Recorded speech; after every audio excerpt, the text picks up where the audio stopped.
My husband's adopted little sister flew home and asked me to land her an internship at Sterling Corporation. The next morning the whole building was humming with sex for promotion rumors about me. I always knew Serena wasn't clean. How come every time we fight for a project, the best ones land in her lap? Word is she slept with the CEO and every senior executive and key investor on her way up. God, I saw her at the hospital yesterday, probably getting treated for something nasty. Disgusting. And right there in the middle of the gossip circle stood my husband's precious little sister, staring at me with a smirk. I instantly connected the dots. I grabbed the nearest coworker, put on my most stunned face, and pressed, "Is what you're saying true?" The woman blanked for a second, stammered, then clammed up. I burst into tears, yanked out my phone, and punched in 911. I need to report a crime. I think I was drugged and assaulted without knowing it, and the witness is standing right beside me. Before we continue, please subscribe to this channel and tell us in the comments where you're listening from. The floor fell dead silent except for my choked sobs. I clutched Zachary's sleeve. He'd been sabotaging me ever since I joined, and decided he'd be my first domino. I was drugged by the CEO and didn't even know it. Zach, you're the kindest soul here. When the police arrive, please testify for me. I'll owe you forever. Zachary's face drained of color. He forgot to shake me off, his lips trembling. Serena, what the hell are you saying? I cried even louder, voice unwavering. I heard you. All of you say I only got ahead because the CEO slept with me, but I don't remember anything. It has to be drugged assault. I let my knees buckle and crumpled to the carpet. I trusted him and he did this to me. Boo-hoo. I'm such a pitiful victim. Through my fake tears, I swept my gaze across the horrified crowd, then bowed like a grateful child. Thank you, Zach. Thank you, everyone, for remembering for me. Rest assured, I'll fight this to the bitter end. I will never bow to power. Sirens wailed in the lobby. Who called 911? Where's the witness? I shuffled forward, sobbing. I did, officer. I walked in this morning and my coworkers informed me the CEO had been drugging and assaulting me for 5 years. I have no memory of it, but they're all witnesses. I raised my hand and pointed. Faces blanched. People stared at their shoes. I sneered inside and hauled Zachary toward the cop, voice quavering. I pleaded, Zach, please, back me up. If the CEO retaliates, I'll protect you. I swear. Under the officer's glare, Zach shook like a leaf, face purple, then suddenly roared. Get Briar out here. She's the one who told me. Ask her, not me. Briar tried to hide behind taller bodies, but coworkers yanked her forward and shoved her in front of me. Yeah.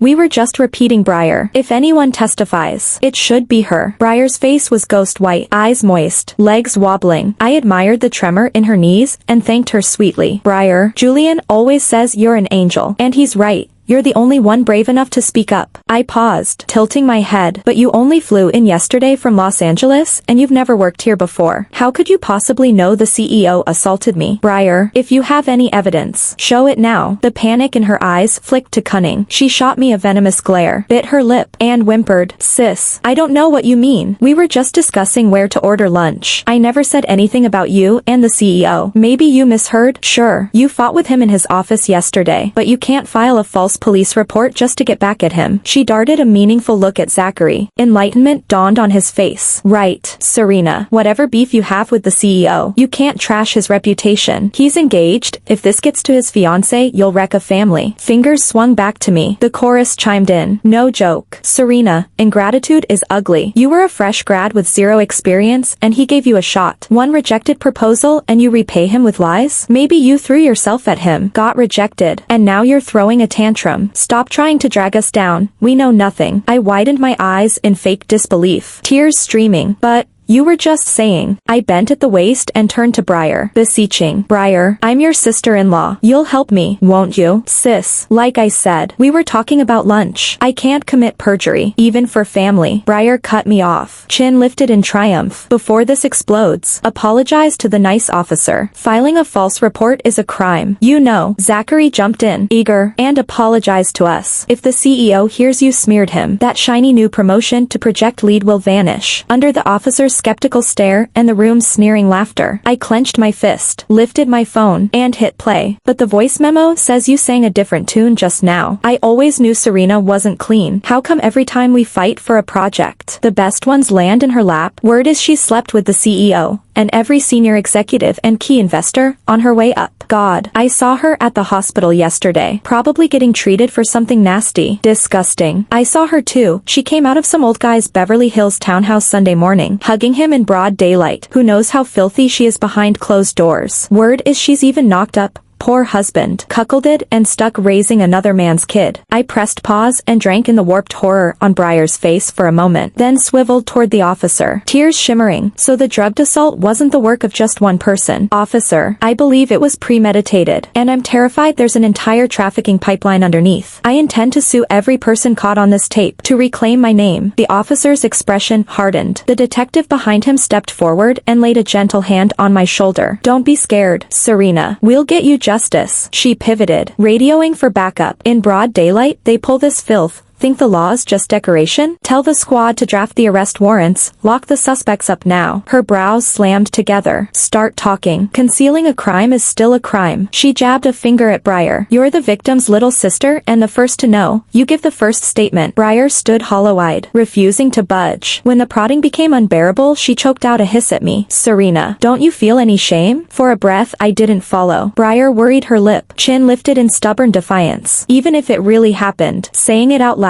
is humiliating. People won't rally behind you, they'll whisper that you're used goods. Why turn it into a public circus? Once it spreads, Julian will never hold his head high again. And your baby, her jealous glare flicked to my still flat stomach. Fingers twisting until the knuckles blanched. Will be tagged a bastard the second it's born. I went quiet, catching the envy glittering in her eyes. I'd only met Briar once before the wedding. I'd sensed a needling hostility, but Julian laughed it off. She's just my little sister. Don't overthink it. When she flew back this time from LA, she escalated, marking Julian as her territory. Under the banner of sibling love, she marched straight into our marital home in Manhattan. She'd rap on our door just as Julian and I caught fire, claim a horror movie had frightened her, then curl against him on the couch until sunrise. She'd holler for Julian to hand her pajamas while she showered. She'd sprawl across his lap, face inches from his crotch, licking ice cream. I finally begged Julian to draw a line. Real siblings observed boundaries, let alone two people merely adopted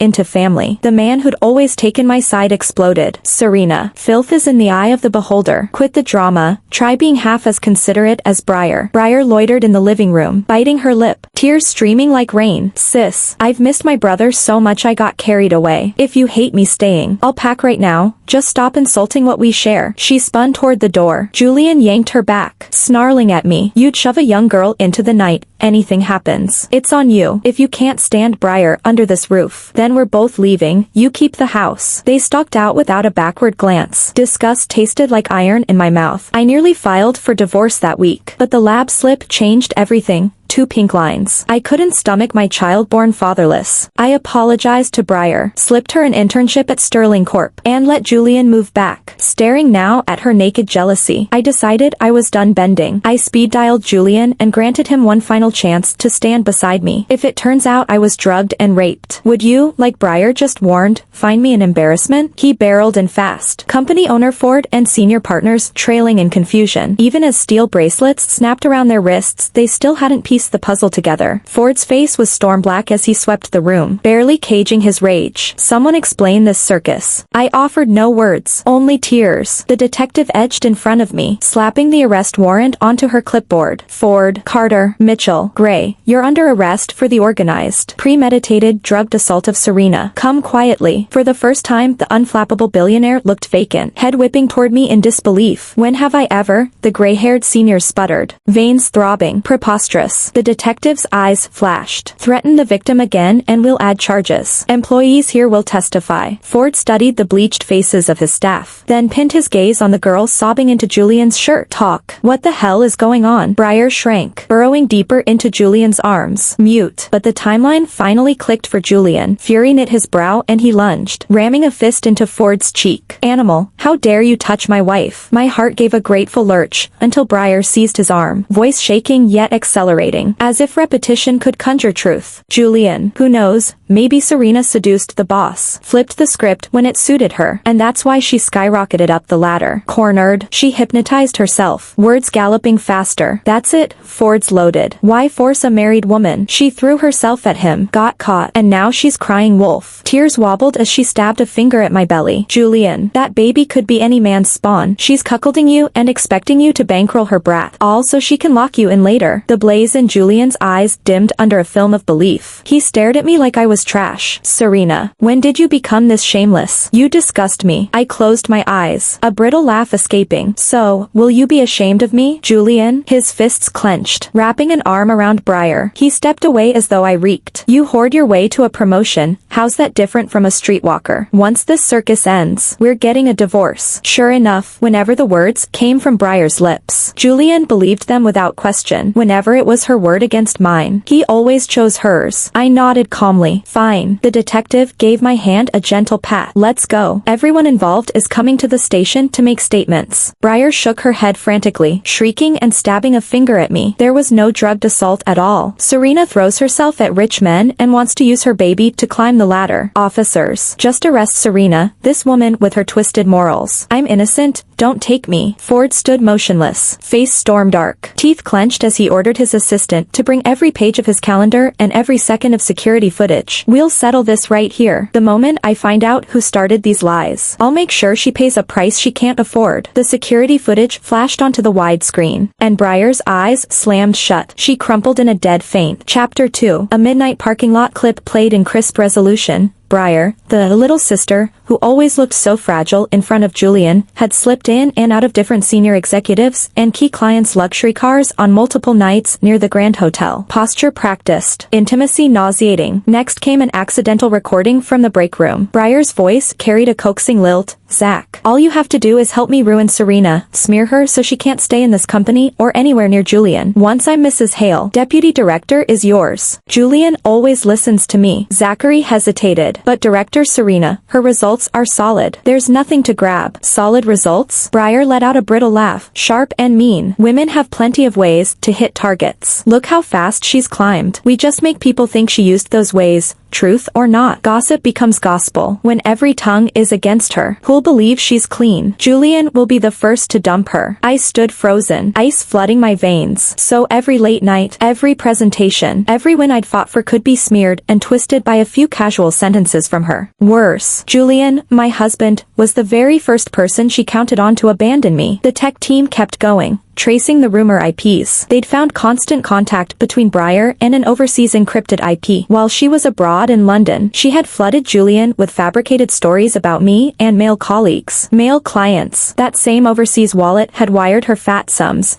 and the sender was our fiercest rival in the upcoming Phoenix project bid. Ironclad proof. Briar, who minutes ago had tried to sling the filth back at me, screaming that I'd have seduced and have framed her, now looked corpse gray. Her knees buckled. She tried the faint trick again, but the eagle-eyed detective dug a thumb hard into her philtrum, the sharp sting jolting her back to the wreckage she couldn't escape. Her lips trembled uselessly. It wasn't me, not me. Ford's expression had moved past anger into the dead calm before a hurricane. His glacial gaze swept over the seniors who'd gone the color of old paper and would gladly have vanished into the floor. Then pinned Briar. You used my company's resources to destroy one of its best performers, and you tried to splash the muck on me and the board. Briar, impressive strategy. Senior Carter's legs gave way. He stabbed a shaking finger at Briar. You're talking nonsense. I barely know you. Barely? Ford snorted and gestured for the next clip. Security footage from the Grand Hotel corridor showed Briar and Senior Carter ducking into the same suite minutes apart. Director Carter, the board will want a very long explanation. An officer stepped forward, snapping cold steel cuffs around Briar's wrists. Briar, you're under investigation for defamation, false criminal accusation, commercial espionage, and related counts. Come with us. No. Julian, help me. Briar fell apart. Tears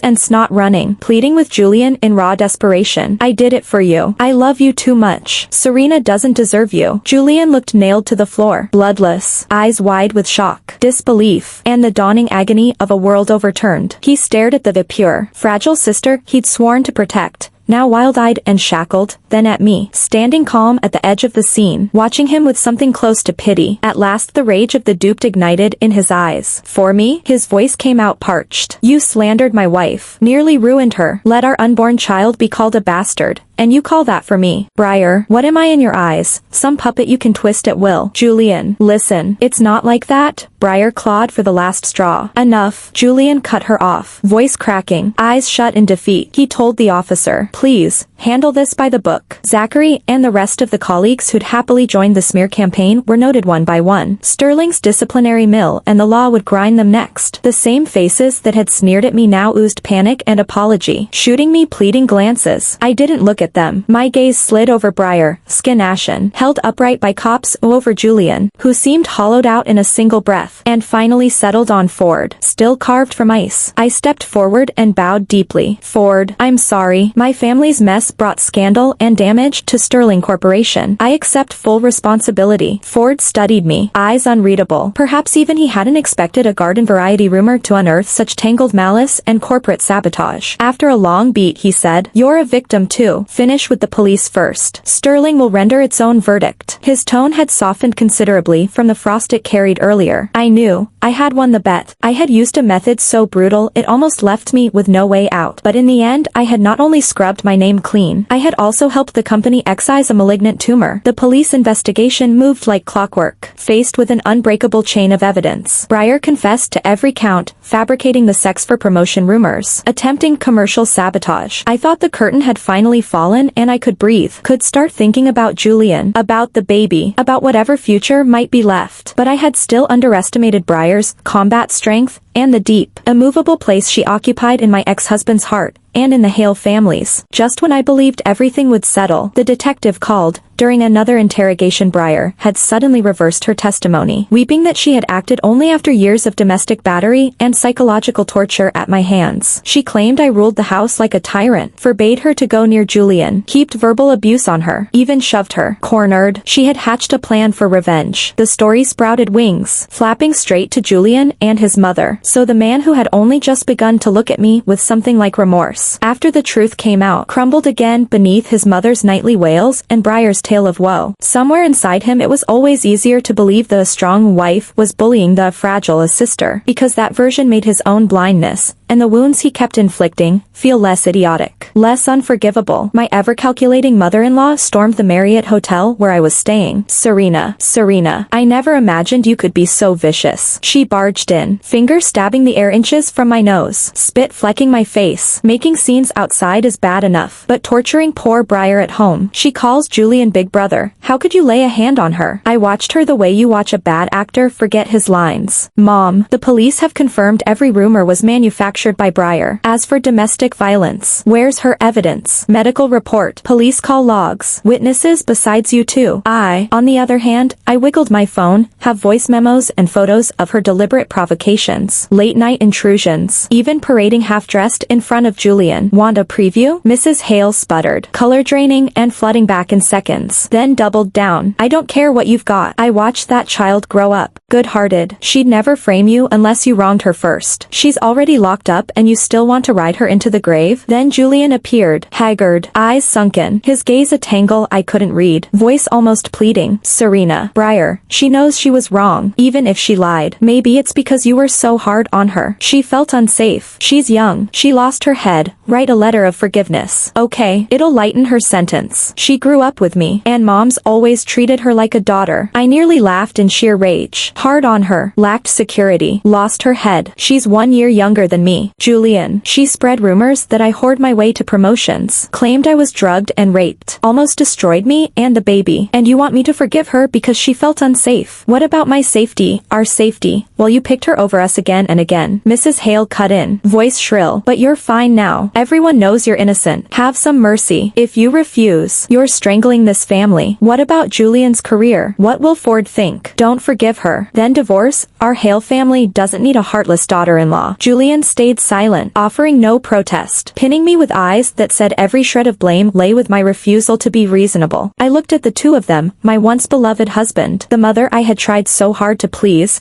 and the final ember of attachment snuffed out. In their ledger, Briar's momentary mistake outweighed every slash mark against me and the child. Exhaustion washed through me, cold and crystal clear. I drew a slow breath, my voice calmer than I thought possible. So if I don't forgive her, we divorce? Julian's throat bobbed. Serena, don't force my hand. Fine. I cut him off. No hesitation. Julian, we're getting divorced. I speed dialed my attorney and spoke in front of them. Attorney, draft the divorce settlement today. I want full custody. Julian pays child support. Split the marital assets. I'll waive emotional damage claims only if he surrenders visitation rights and stays out of our lives for good. Serena, have you lost your mind? That's my child. Julian shouted, eyes bloodshot. Your child? I gave a cold laugh, ice filling every crack inside me. When Briar pointed at my belly and called it a bastard and you stayed silent, when you side with the woman who tried to ruin us and pressure me to show mercy, you forfeited any right to fatherhood. Frankly, I'd rather my baby never know a father like you. I turned to Mrs. Hale, who stood gaping, stunned by my finality. As for you, don't worry. Once we leave the Hale family, this child and I will thrive. Goodbye. Without a backward glance I walked away, heels sharp on the marble. From this moment on, I had finally carved out a clean sky, for myself and for the life kicking gently beneath my ribs. The divorce settlement went through more smoothly than I had dared to expect. After the first shock and bluster, Julian flinched from the frozen resolve he saw in my eyes. Maybe he finally understood how absurd he and his mother had been. In any case, once the attorney laid out the terms he signed, giving up visitation rights was probably a shame he would never speak aloud. But it was also a kind of release. He couldn't face the child his stupidity and gullibility might have harmed, and he had no strength left to wrestle with me now that I'd hardened every edge. Fine, let us part wide, each free to find whatever joy we can. Though between him and me there had long been no joy, only wreckage strewn across the floor. Briar's trial followed quickly. I filed no letter of forgiveness. On the stand I spoke calmly and clearly of her months of harassment, of the home she had tried to destroy, of the toll on my mind and the ruin of my name. I entered every scrap of proof, the logs of her boundary-crossing exchanges with Julian, the evidence that she had engineered the rumors. Sterling Corp., represented by Ford, filed its own vicious civil suit, business defamation, reputational damage, suspected corporate espionage, handing over solid proof of her collusion with our rival, multiple counts, aggravated circumstances, a corrosive effect on public decency. The court handed Briar a prison sentence. The gavel cracked. She wept in the dock. But this time no, brother Julian rushed in to save her. She would pay for her poison with long years behind bars. Ford never does anything by halves, and never leaves an inch of ground uncovered. He leveraged every strand of his influence to issue an industry blacklist against Briar and Julian. No company that touches Ford's empire will ever hire a felon as toxic as Briar. As for Julian, Ford's verdict was colder. Can't separate public from private, morally compromised, unfit for responsibility, a man who can't keep his own house from burning, who lets others torch his pregnant wife, is, in Ford's view, a man whose judgment and reliability are shot. Julian's career flatlined overnight. I heard all of this secondhand, from my attorney and Ford's assistant. I felt nothing. You sow the wind, you reap the whirlwind. When the last errand was done I stood at the plate glass wall in Ford's office and looked down at the Manhattan skyline that had watched me fight, love, crawl, and rise again. Ford, I'm sorry, once more, for the trouble this mess brought you and Sterling Corporation. I turned and laid a transfer request on his broad desk. This is my application for a transfer to Phoenix, Arizona. I need a new city and a new start. Ford lifted the folder but didn't open it. His gaze stayed on me, dark and level. You did nothing wrong. You're the injured party here, and you cleaned house for us. Stay. We'll compensate you, make you project director, the post you were born for. I smiled, the first real smile I'd given anyone in weeks, and shook my head. Thank you, but every corridor here has a ghost. I want a blank page. For me and for the baby. Phoenix is still being carved out. They need people, and I need the work. He said nothing for a long moment. Then, understanding, he uncapped his pen and signed. All right, Phoenix needs a deputy director who can carry the load. You'll run the new market. Report straight to me. Thank you, Ford. It was the highest compliment he could give, not pity. Respect. I left his office and began the orderly handover of every file. I sold the Manhattan condo, gave away or tossed every relic, and shipped a half-dozen boxes to Phoenix, the the southern city that would be our next launch pad. I told no one exactly where I was going. Only professional channels stayed open. On my last morning, I visited Dr. Hayes for a prenatal checkup. The baby was perfect. Heart drumming like a tiny march inside me. Listening to that steady beat, feeling the small curve just beginning to show. I knew a calm, fierce strength I had never owned before. This child was my blood, my meaning, my courage. The jet clawed into the sky, punched through layers of cloud, and banked toward the sunlit sprawl of Phoenix. I pressed my palm to the window, watching the Manhattan grid that had held my love and rage shrink to a toy map and vanish. Good. Bye. Past. Good. Bye. Serena, who begged for scraps of affection. I rested my other hand on the gentle swell beneath my sweater and whispered to the dark. Don't be afraid, little one. Mommy's taking you to see new horizons. Sunlight broke through the porthole and pooled on my face. Warm, bright, indisputable. The first page of our new story had just turned, and I was ready to write it. Thanks for listening to today's story. If you enjoyed it, please like and share with friends. We look forward to your thoughts in the comments. Don't forget to subscribe for more exciting tales. See you next time.